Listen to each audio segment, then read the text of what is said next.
What happens when the man who rebuilt civilization from a literal stone age is dropped into a world where people think chanting poems can summon fire?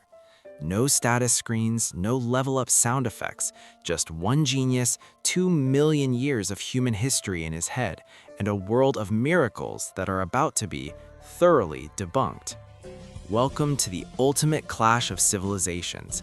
This is the story of Ishigami Senku, the king of science, reincarnated into a high fantasy realm where magic is the law of the land. But as Senku is about to show everyone, magic is just science that hasn't been explained yet. The story kicks off with Senku waking up in a forest that looks like it was ripped straight out of a fairy tale. The trees are 1,000 feet tall, their leaves glowing with a soft, pulsating light.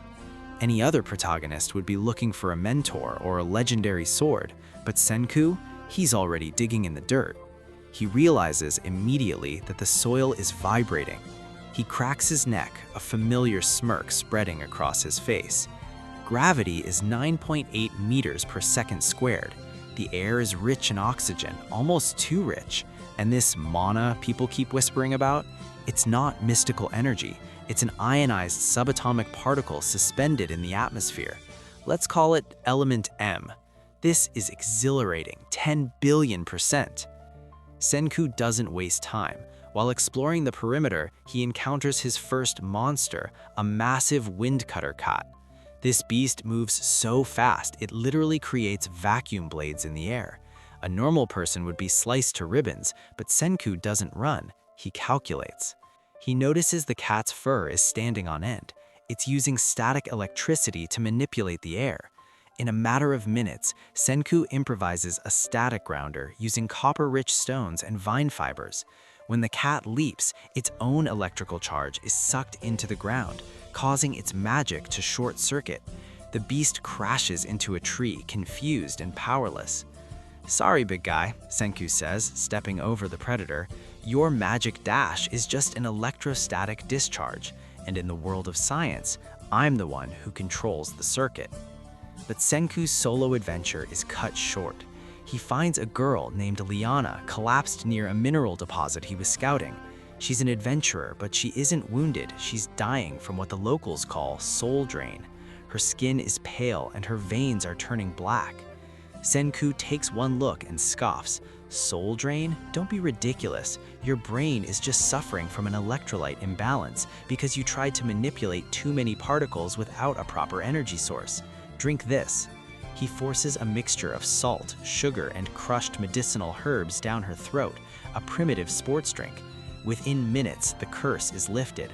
Liana looks at him like he's a god, but Senku just tells her to stop staring and help him carry his new minerals.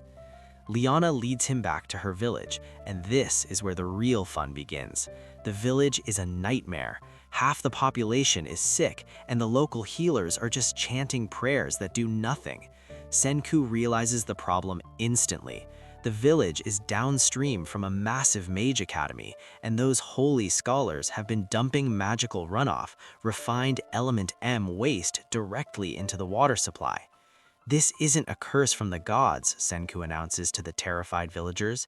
"It's heavy metal poisoning. You're being killed by the waste products of people who are too lazy to study chemistry." The villagers are skeptical. They've lived under the thumb of the Mage Guild for centuries, but Senku doesn't care about their belief. He mobilizes the town.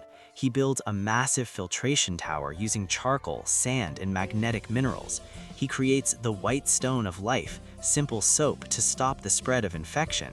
He even rigs up a water-powered turbine in the river, bringing eternal light to the streets using phosphorescent gas tubes. In just a few weeks, the cursed village becomes a glowing beacon of technology. And that's when the Mages Guild decides to intervene. A high mage arrives on a crimson drake, looking down at the village with pure arrogance. He sees the glowing lights and the humming machines and calls it vile heresy. He raises his staff, glowing with enough energy to level a mountain. "I shall erase this insult to the gods with the heavenly thunderstrike," he screams. A massive bolt of lightning, a pillar of pure blue destruction, screams down from the sky. The villagers fall to their knees, waiting for the end. but Senku just stands on the roof of his lab, his arms crossed, looking bored. The lightning hits, but instead of an explosion, the energy is sucked into a network of copper rods Senku had installed across the village. The divine strike is funneled harmlessly into the ground, charging a massive bank of clay pot capacitors in the process. "Is that it?" Senku shouts up at the mage. "You call that thunder? It's just a disorganized flow of electrons. Want to see what happens when I give them a destination?" Senku reveals his masterpiece, the railgun. Using the massive electrical surge the mage just provided, he activates the magnetic rails. With a sound like a thunderclap, a metal slug is launched at Mach 7. The projectile doesn't just hit the mage's barrier, it vaporizes it. The slug passes inches from the mage's head, the sheer air pressure knocking him and his dragon out of the sky. The battle is over before the mage even hits the ground. Senku walks up to the fallen noble and looks down of him. "The era of your miracles is over, old man. From now on, the power belongs to the people who can think, not just the people who can chant. This isn't a world of magic, it's a world of science, and I'm just getting started." The story ends with Senku sitting at a desk made of polished stone, looking up at the stars. He isn't thinking about the mages he defeated, he's thinking about the future. "Liana, get the charcoal ready," Senku says, a familiar spark in his eyes. "If we can compress these monoparticles, we don't need liquid oxygen. We can build a rocket that reaches the stars by next year. This fantasy world, it's just a shortcut to the future." What should Senku build next to modernize this world? A steam-powered tank? A telegraph system to connect the continent? Or maybe a way to provide clean energy for everyone? Let me know in the comments, because whether it's the Stone Age or a world of high fantasy, the law of the universe is the same.